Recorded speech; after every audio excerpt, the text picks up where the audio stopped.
episode, pag-uusapan natin kung paano nga ba nakakasave ng lives ang simpleng pangungumusta lang. Hi! Kaya samahan nyo na kaming makipagkumustahan sa inyo today. Meron pa kuya, no? Labas tayo sa family, friends, strangers. Strangers. Subukan mo minsan, di ba? Nakaranas ka na ba na sumakay ka ng Grab, ang daldal ng driver? Di ba? Kasi minsan pag nagsimula ka, kumusta po? Kasi syempre magkasama kayo. Eto ma'am, tapos magkikwento na siya. Alam mo ba, galing ako sa ano. Marirealize mo na baka naman sa maghapon niya, wala kasi siyang kausap. Siyang kausap, correct. Oo. Tapos yung ikaw na napag-vent outan niya, naibsan yung pagod niya, na-share niya yung thoughts niya. Kahit yung mga ordinaryong, nung high school tayo, yung mga nagtitinda ng palamig, sila ating nagtitinda ng bukong palamig, ganyan. Tay, kumusta? Ganyan, tapos magkikwento na, alam mo ba yung ganyan? Ay, talaga. Ito yun, may matututunan ka pa sa kanya dahil lang kinumusta mo siya. Di ba? So parang ang dami talagang pwedeng benefit nun. May kwento ako dyan eh. Yung sa naalala mo yung luma kong sasakyan, yung lagi kong pinapagawa yung radiator. Pupunta ako sa Quezon City, may gawaan ng radiator doon. So doon ko pinapalinis yung radiator ko kasi mahal ang radiator eh. So palinis mo talaga usually. Tapos yung gumagawa doon matanda na. Tapos siya lang talaga gumagawa lahat. Tapos, although ganun yung trabaho niya, no, ang galing niya mag-build ng rapport. Kasi napaisip lang ako sa sinabi mo kanina, yung checking in, parang co-opted siya naka-co-opted siya ng rapport. When you build rapport, you inevitably check in with people.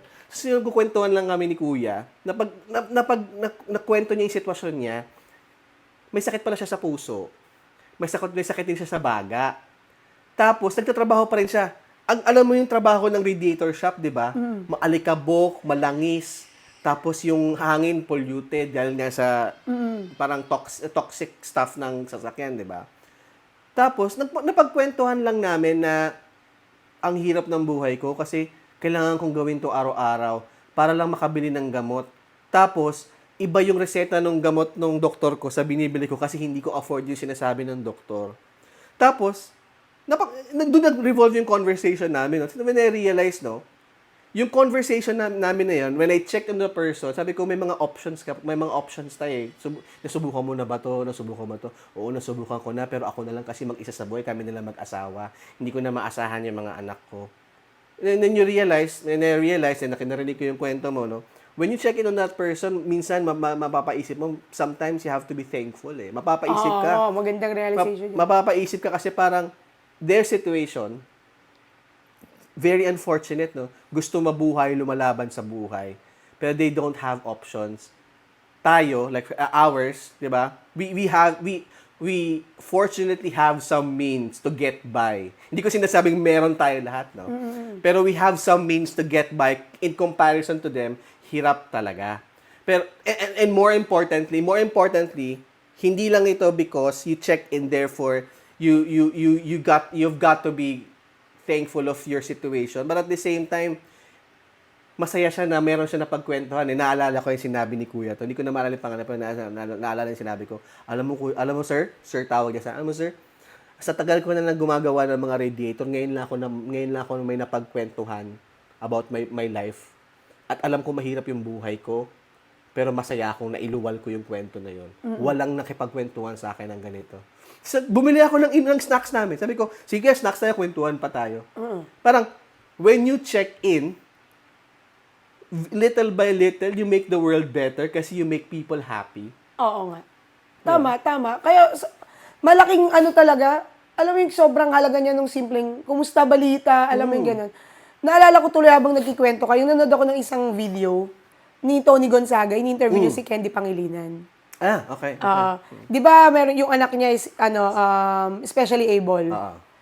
Tapos parang yung umiiyak siya. Kinumusta lang siya ng anak niya. What's wrong, mom? Tapos parang sumagot si Candy. Just because nag-open ng conversation yung anak niya, what's wrong? Wala daw. Ang sagot lang ng anak niya, did you do bad? Tapos ang sagot daw ni Candy, no, then you are good. Di ba parang, isipin mo, nung kinumusta mo yung tao sa iba't ibang klase ng paraan, mapapaalala mo rin sa kanya kung ano ba kung gaano ka katatag, kasi yun din yung tinuro mo sa akin. Kasi yung kwento na yun, tinuro daw ni Candy dun sa anak niya na na may kasalanan ka ba? Wala. O, di ba't ka natatakot? Ang kasalanan. Very frank, no? Oo, Very frank. so naalala nung anak niya, did you do bad? No. Kaya iba yan, mahalaga talaga yung conversation, checking in, dahil yun naman talaga eh. Tapos naalala ko tuloy, hindi ko lang alam kung ano yung exact scenario, naalala ko na lang yung moment. Ako yun eh, may mga pinagdadaanan ako ng mga time na yun, pinagdadaanan, lagi naman tayo may pinagdadaanan. Dapat pa lang sasabi ko kung ano specific na pinagdadaanan. Tapos, nasa work pa lang ako, dala-dala ko na yung nararamdaman ko na yun. Pero pag nasa work kasi ako, hindi pwede. Kailangan focus ka eh. Tapos alam mo, pag-uwi ko dun sa bahay ng friend ko, yung aso niya tumakbo sa akin. Tapos dinamba ko. Tapos pagdampa, uy! Tapos biglang sabi lang nung kaibigan ko, nandiyan ka na pala. Sabi niya, balita ba sa'yo? Parang gano'n, balita ba sa'yo? Alam mo ba, iyak na ako ng iyak. Kasi syempre sa maghapon, na-in-in na eh. Ako pa naman, lately ko lang natutunan na maging vulnerable, yung nag-open up. Dati hindi eh. Tapos which is, kaya ko. Hold it in. Oo, kaya ko kasi... Medyo ganun ka nga. Oo eh. Gusto ko nang bumalik ulit. Ganun. Kasi ako nung feeling ko, pag hindi ako ayoko nakakasaga, parang nahiya na ako. Halimbawa, magkikwento ako, lalo sa mga closest friends ko. Kasi ganito, ganyan na naman yung nangyari. Tapos parang sa susunod, magkikwento na naman ako ng gano'n. Ang hirap, alam mo yung gano'n, wala lang, naalala ko lang, yung parang punong-puno ka na pala, na dinadala mo siya sa sarili mo. Pero para kang plastic balloon na puno ng tubig. Kinalabit ka lang. Yun ang sabi sa akin oy, balita. Parang gano'n. So yun, umiyak na ako nang umiyak. Kaya sabi ko, mahalaga yun. Mahalaga talaga. Pero out of curiosity, how did that help you? Ay, ang gaan. Kasi na-release ko eh. Hindi ko naman pwedeng i-release na sa pagdating ko sa bahay, alam mo, magagaganon ako. Nag-walling ka, di ba? Yun talaga, ang tendency kasi doon, either tutulala lang ako sa TV hanggang sa makakatulugan ko yun. Pero nung na-release ko yun, gumaan, sige, bigyan nyo na ulit ako ng bagong pagdadaanan. Alam mo yung gano'n. Kaya, wala lang, ganun siya, for me, ganun siya kahalaga, ganun siya ka-beneficial sa buhay mo. If you think about it, no, yung checking in, very underrated siya as a deed. Na parang, pag tinignan mo siya mabuti, parang kumusta lang siya. Pero, very profound siya as a concept. Correct. For me, For me, parang very, very profound siya. Especially in the world that we live in, na very focus yung mga may significant focus on mental health, on well-being. Dati yung kumusta is simply kumusta lang. Ngayon, kumusta is you're saving a life. Oo. You're lightening up some burdens of lightening up burden of someone, and it's all that's needed. At saka siya, parang for me, parang nire-renew niya yung mga relationships. 'Di ba? Kasi tulad nga ng sabi ko, kahit gaano kayo ka-close, kahit sa family mo, parents, kapatid, hindi naman kayo magkasama buong buhay niyo eh. So ang daming changes. Parang nagiging catching up niyo siya. Nakakapag-ambag ka lang kung ano yung pwede mong iambag sa nangyayari sa buhay niya. Kasi ako naniniwala ako na walang perfect. You can't have the best of both worlds. For example, ito, kunwari ikaw, wow, ang galing naman niya, no? Presidente na siya, no? Tapos ang tingin mo ganun lang kaglamoroso, whatever. Kausapin mo yan. Meron din siyang ihinga kahit paano. Oo nga eh, wala, sipag lang eh. Pero hindi rin madali kasi ganyan, pero ganun. Dalawang bagay yan eh. Na-unload mo yung mabigat mong nararamdaman, nakaka-inspire ka rin ng ibang tao. So, yung conversation na mga musta, ang laking factor. Oo, malaking factor. Ang hirap kasi, kuya, sa pakiramdam, nung isang tao na pagpakiramdam niya, nakalimutan na siya.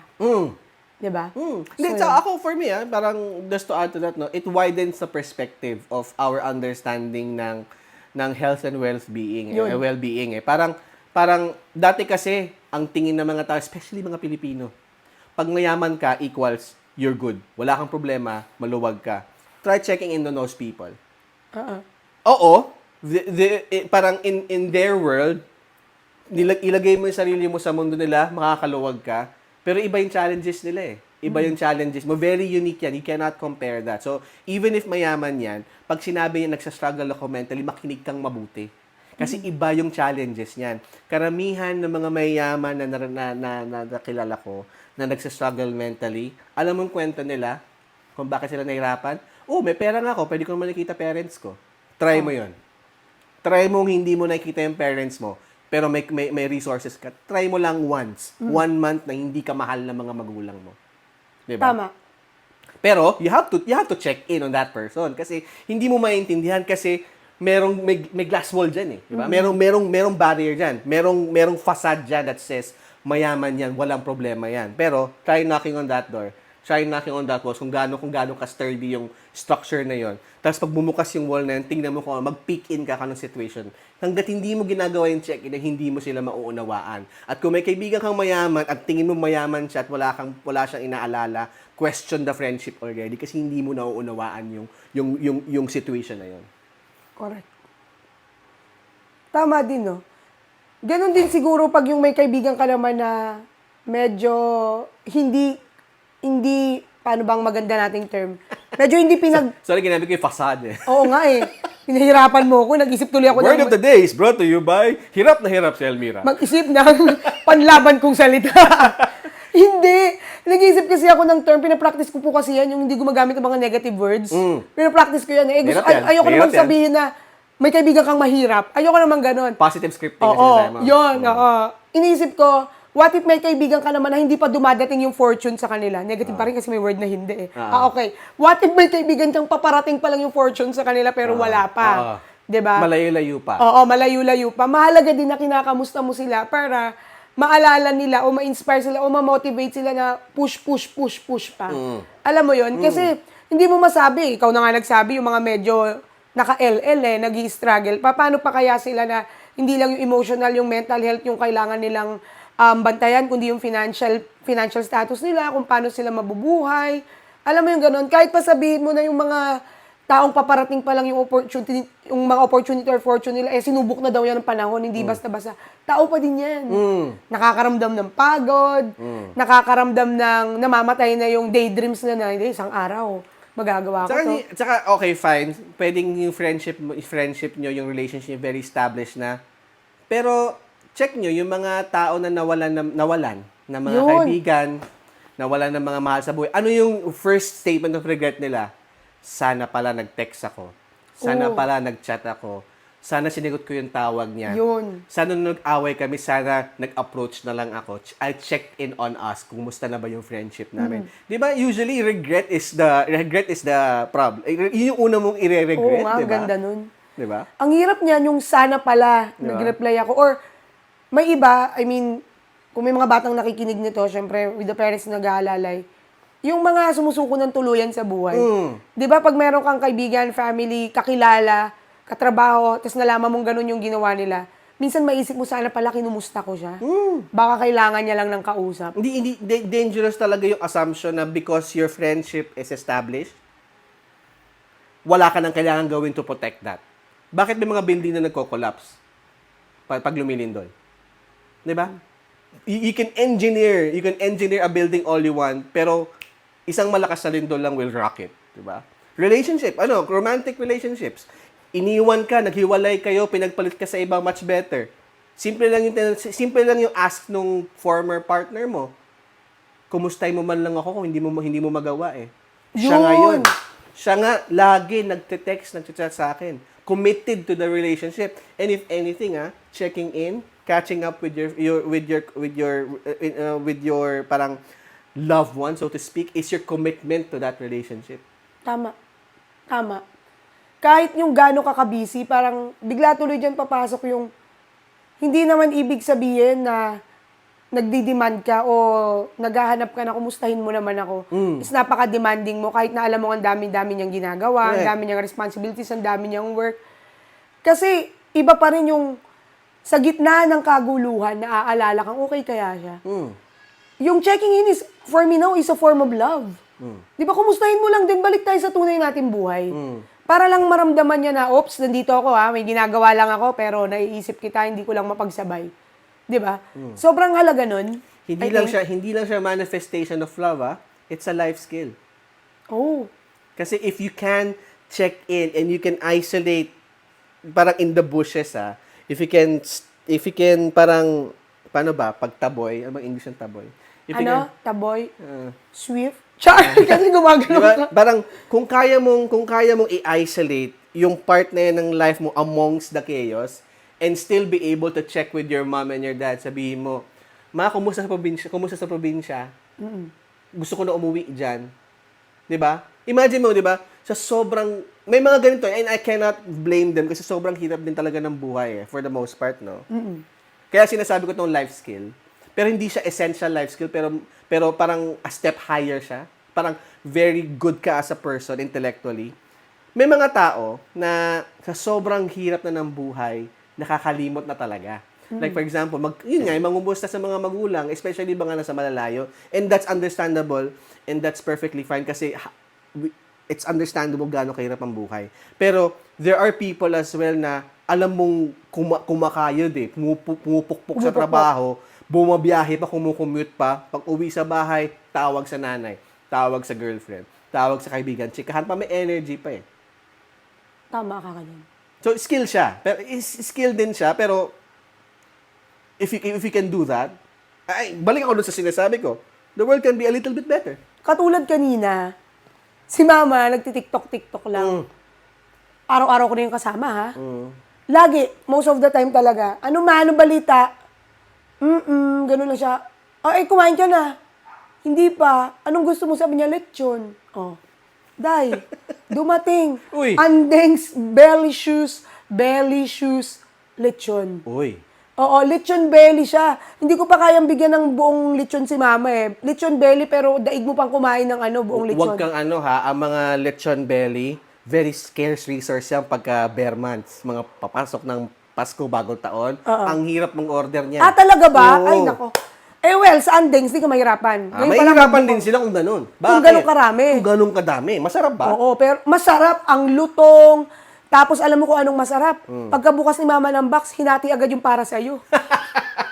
Pero parang hindi umabot dito. Para kay kuya, kung sampalin kita ngayon.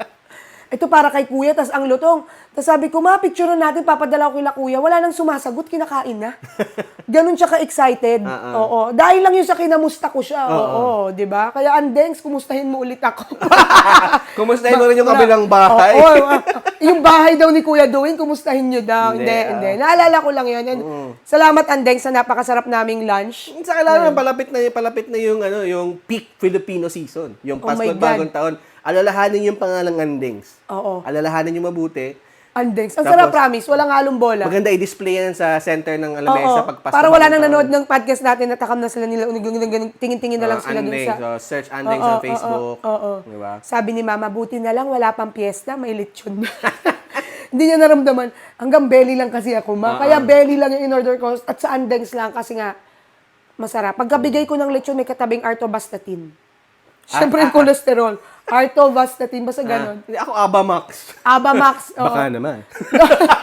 Ayoko mag-Abamax dahil ibig sabihin mataas yung cholesterol. Yung pang-cholesterol na lang ibigay nyo, yung pang ng cholesterol. O kaya Del Monte. Fit and right. Fit and right. Baka Pineapple naman. juice. Ten. Baka naman. Ang galing bumanat. Oo, di ba? Pero biro, pag parating na yung Pasko, bagong taon, ilang buwan pa, may magbe-birthday pa ng October, November, December. Kung gusto niyo ng masarap na handa, gusto niyo maganda naka-display sa lamesa, IG-worthy, Andings. Wala nang iba. Alam mo kagandahan doon? Di kumain kami ng lechon. Natatawa ka. Sandali, ito naman. Okay. Ayan, diyan ka Kain kami.